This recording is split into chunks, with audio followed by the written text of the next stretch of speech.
John Tavares holds up a jersey bearing his name in the Maple Leafs locker room following a news conference in Toronto on July 1, 2018. Chris Young, the Canadian press. Several signings and one big trade drastically shifted the balance of power across the NHL in a matter of days. With John Tavares going home to Toronto, Paul Stastny leaving Winnipeg for Vegas, St. Louis signing 3 free agents and trading for Ryan O'Reilly, the landscape of the league has changed. The Washington Capitals are bringing back a vast majority of their team. The Western Conference is loaded, and yet the Maple Leafs now appear to be Stanley Cup favorites after adding Tavares. He's one of the best players in the league, Tampa Bay general manager Steve Yzerman said.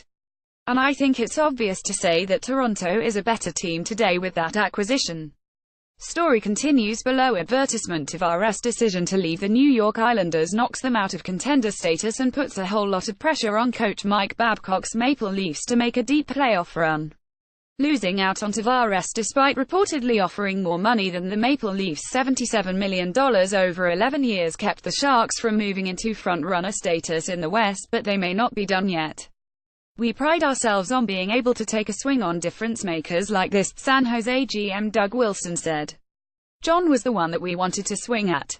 The Sharks, who extended Logan Couture and resigned Joe Thornton and Thomas Hertl to keep their core together, have plenty of tradable assets and will keep swinging for a difference-maker. One is off the market, following the Blues trade for O'Reilly that now gives them a potent 1-2-3 punch down the middle with Braden Shen and free agent signing Tyler Bozak. O'Reilly saw the Blues sign Bozak to a $15 million, 3-year contract and wondered if there wasn't room for him anymore. Now they have centers to match up with just about any opponent in the league. You look at all the teams that have success, they definitely have guys down the middle that compete, O'Reilly said Monday. And I'm thrilled to be a part of that. The Capitals boasted depth with Evgeny Kuznetsov, Nicklas Backstrom, and Lars Eller during their cup runs, and Babcock can now roll out Tavares, Auston Matthews and Nazem Kadri. Vegas lost talent on the wing with David Perron going to St. Louis and James Neal signing with Calgary, but now has a very competitive center core led by Stastny, William Karlsson and Eric Cowler.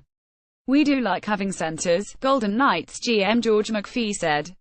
You can move centers around the lineup, you can have centers on the wing. You can't get wingers to play center.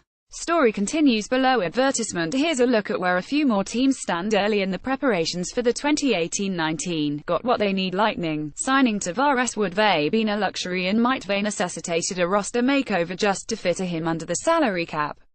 Tampa Bay signed restricted free agent forward JT Miller to a long-term deal. Extended defenseman Ryan McDonough. Got a deal done with Slater Koekkoek. Should have much of the same team that won the Atlantic Division last. We try to improve our team, Yzerman said. I don't sense that we have a need to change just to change. Flames, inking Neal to a $28.75 million, 5-year contract would be a nice capper to the Flames offseason that began with acquiring center Elias Lindholm and defenseman Noah Hanifin from Carolina. New coach Bill Peters could put Neal or Lindholm on right wing with Johnny Gaudreau and Sean Monahan.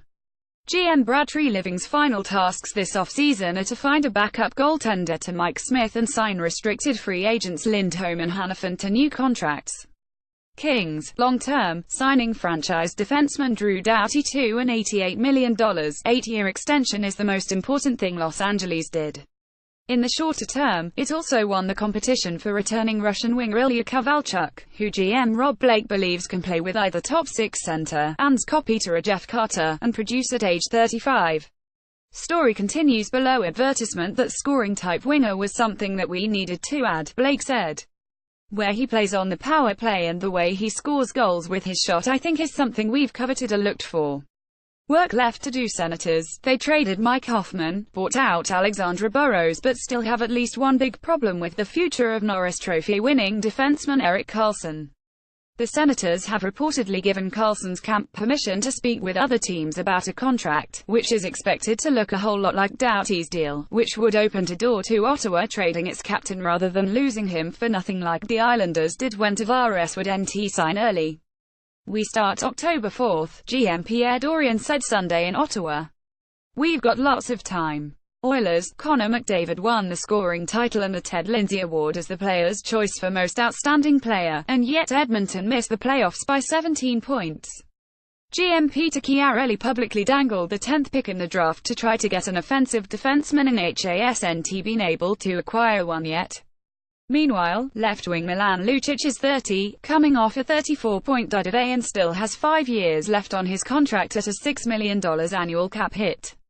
Lucic's name has come up in trade talks, but moving him now won't be easy, so the Oilers have to prepare for life with him next. He's a proud guy and we expect to have him back and at a better level than he was last year, Chiarelli said. My confidence level is pretty high. I think Milan's a high-character individual. Islanders, without Tavares, New York is chock of cap space with nothing to do with it. Ownership signaled the need for change by hiring Lou Lamoriello as president of hockey operations, and he in turn fired Garth Snow and Doug Weight, hired Barry Trotz and put on a neutral zone trap to keep Tavares. After striking out, Lamoriello took what could be perceived as a shot at Tavares and the previous regime by saying, "John has achieved great individual success on the ice with the Islanders, who missed the playoffs in 6 of Tavares' 9s. Without a Lamoriello miracle this offseason, they'll miss the playoffs for the 12th time in 15 years.